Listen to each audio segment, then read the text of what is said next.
Voilà. Ensuite, le ministre il y a tourisme qui n'a coupé sur l'information. Très bien. Je ne suis pas sa bouche autorisée.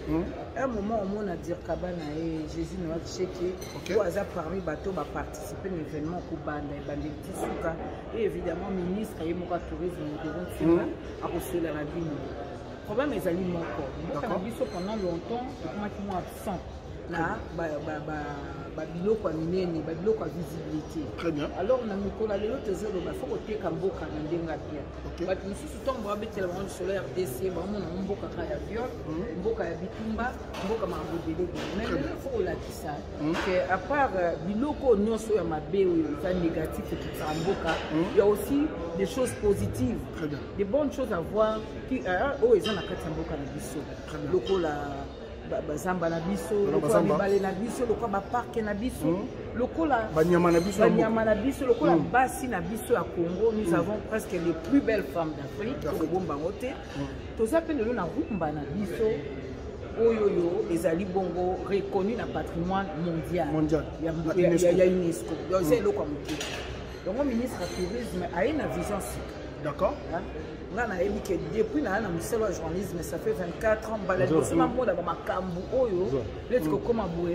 ministère du tourisme, il y a déjà déjà bon mais à l'objet que image. Très bien. D'où il y a eu depuis avant-hier, roi, Sa Majesté le roi, à Fongola qui salon international de tourisme ici quand va payer belé va être exposé et ça na place nous va bien pour la IFEMA pour une occasion il y a na futur pour une occasion pour mon ango stand RDC pezali parmi les restes il y a mboka mususu il y a Corée il y a Tanzanie il y a Mauritanie il y a Algérie il y a mboka na ba stand na biso ba kote pe biloko mboka so ba valeur na stand na biso ezali ba société exposée notamment ICCN parce que ça biloko ya tourisme mundela lingaka ke no mona ba gorilla mona ba okapi amona biloko belé font des promotions industrie oui que yango ndezalara wala mwa mbongo lo ngo sela usine moko ya ko transformer ta biloko ataka mwa boulangerie FP ezana epesa bato mwa crédit ko etombola nani commerce na biso ko mona Congo Airways baza représenté ko mona ONT Office national de tourisme baza représenté bato baye belé ba structure eze belé oyo kotalisa elongi ya mboka sous l'impulsion ministre Modéron Ntinga. Mais na kati wana eza na journée moko réservée pour la RDC. De mon événement au Salama Awa, journée de la RDC à Madrid, au Tobenga Congo na Madrid, au Komona que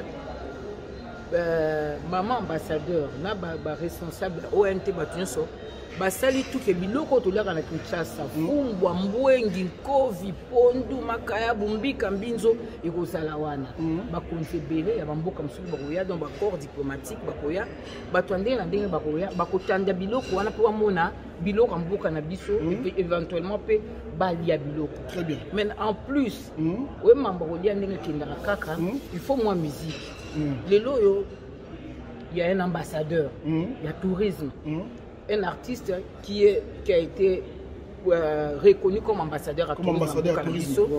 C'est l'artiste Héritier Watanabe. Il n'y a pas à discuter. Il est en train de faire son temps. Il est en train de marquer son époque. Par rapport à son âge, par rapport à tout ce qu'il fait, il y a peut-être un ministre Bino, Héritier Pakoti Kalate, à part Mambarolia. Il faut rumba matin à niveau mondial. Nous avons un titre héritier. Les appenza concerté. Mais hier que ça la makambo ezali makambo ya il y a quand même un plus dans ce qui va être fait ici. Il y aura des fixe. Mama solo kozala o bazo benga ngolo kwa babitu donc c'est-à-dire okuta na couloir okuta na ministre industrie Julien Paluku qui est aussi ici okuta na ba maman ONT okuta na ba kwa culture okuta eza ba échange kozala koyeba. Donc, Sylvie Bongo, je rappelle que vous avez journaliste à Monene, ça fait 24 ans que vous exercez le métier. Tout à fait. Donc, nous sommes des Awa, ils allaient pour la cause de Valérie Yakongo. Vendre le Congo autrement. Vendre le Congo autrement, tout le monde a image Yakala. Il y a des Congo, il y a des Congo. Tout l'accès Congo, tout l'accès qui n'a Congo, il aura quitté les Arabes. Il y a une image à concert. Mais c'est héritier en tant qu'ambassadeur ya tourisme ya mboka na biso mboka matelo biso bomoni na ba parc ya Virunga ake ko sala to ba clip mboka matesi bomoni ye na ba Garamba mboka matesi bomoni ye a la promotion ya makambu ya tourisme mboka na so peu importe le lieu et l'endroit où mboka ko sengaye en tant qu'ambassadeur ya tourisme et ça biloko bomoni esa maka à titre bénévole et ça kaso basi ba reconnaître bo moto na yo monene na onde yaka ko sala ke ba pesio ba titre c'est un titre honorifique mais au-delà de ça au-delà prestige on est sans responsabilité bino batu banzinga ndinga kisinjora bino batu banzinga ndinga héritier bo batela et pour ce marque parce que c'est l'ambassadeur à tourisme l'artiste la délégation na ba musicien na tout yo bazongo et ça la bien avenir Zamoulaï c'est ezaka même un est différent des zéro ezaka pas ya liboso ya mibale ko ya misa touré en tout cas nous sommes tombés de bon saison pas beaucoup tibiso nous sommes tibino ça biso plaisir à nous sur ça de la salle oyo la salle oyo ezali to leba fumbwa fumbwa makaya mbwengi na ba minzo bolimbondo limbondo olamba ngo même pour se payer donc biloko nyonso mboka eye alors toujours benga ba congolais nyonso baza intéressé ezaka bato mosusu baoteki ba Nathalie Kutika baoteki ba Swiss lobby bato azokita parce que tout le monde veut vivre cet événement oya okolakisa passeport na on apporte ba identifier yo na ambassade et il y a même ba bus au sa navette entre je crois aéroport na komema bato awa mambo aussi la peine à minuit ba oba kolinga kolala na banzinga nzinga balali ba oba kozana ba vol na bango na buto na ka bus pe donc événement za lobby samedi samedi de 18h à minuit à Madrid na Marriott Madrid Auditorium moko ba grands hôtels ya mboka o voilà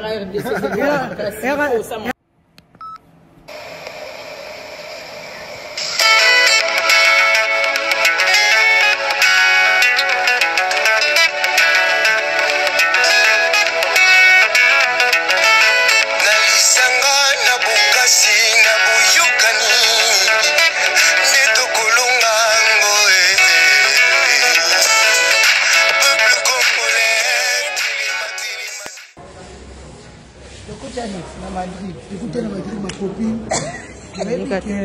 Sylvie Bongo aza ser moko touti musika na nayebi journaliste na Kaga asali tourna chaîne na Kinshasa et puis jour on la clip ya Jibi à Sante Touchi on a meilleur souvenir là donc oyaka musano tongo na moni na o ala kitoko ya bomona ya musika tellement a kitoko mo pesa ko tena clip sima pona bazuka na simazu kengo bazuka tandika bo esalanga bien moko pandi makota siko na kocha mambrema seruana esali bino ndeni kokuta suswa na poto bino vale na Madrid yazo bokelanga bambwa kena oh on comme doko to au selo clip kasi mete e kangulo ndi kenelo sio nazana sema kuta na mbaki kasi et donc photo bien il y a aussi la sans expliquer comment si c'est au salao c'est la ndoba ni ni kana Gaël Malida sala ka musala lelo na ba 20 ans na 22 ans bele to yesu musika mbwe bwe comme mais le temps va bima libanda kaisa c'est bien comme ça. Oh, caméra où mena ndeni wana muzana bakeli njora na yebaki bokokuta na kitoko mingi madame Sylvie Bongo Mutamayele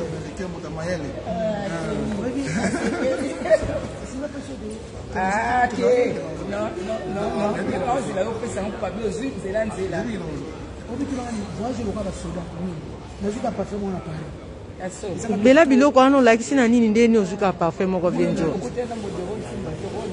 ministre wa ministre baomona na ambassadeur na biso ministre de tourisme na biso héritier wa tanosa héritier bongo yo ebinga de A à Z bongo na souffrir na musique vraiment souffrir ba patron na biso kala ba no se para ko se para mano ba comme c'est pour tout quoi mix tani wata samu on y attend photo samu pas téléphone Joga on est là on est ensemble Venzo a fait mon réel, mais faut tambola. Ototi qu'on a défaut. Oh, na mabele na nga Madrid. Mabele na nga Gaël Malida e na mabele na. Toti qu'on a défaut. Massimo Dutti, Adolfo Dominguez a bablo na biso. HM ya biso. Ya biso. Pourquoi qu'il prend une photo en agence et qui t'a? Ils en ont pas carton baba. Oui. Scanta. I love you. Je sais pas ma casse. Non, mais pourquoi ça moi malade? Oh, voilà la photo. Donc, photo na photo. Ah, tu es dans Marriott, pour l'événement. Ils ont lobby, Congo na Madrid, Kelly. Pour l'événement, Congo na Madrid. Congo na Madrid. C'est déjà demain à 22h. Pardon, c'est déjà demain à partir de 18h. La Congolais nous sommes déjà bien. Non, qui est d'aéroport. Moi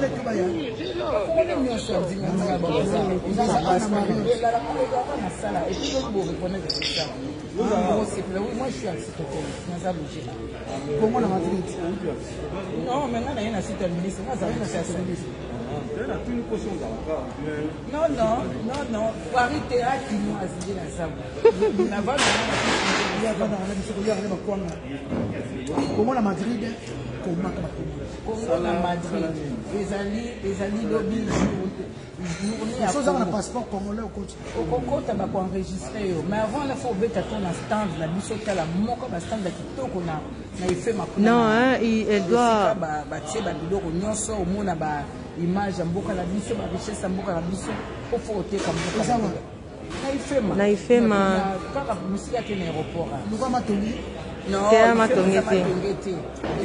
Au monde, on a de toutes les façons. Ils ont dirait foire. Hein?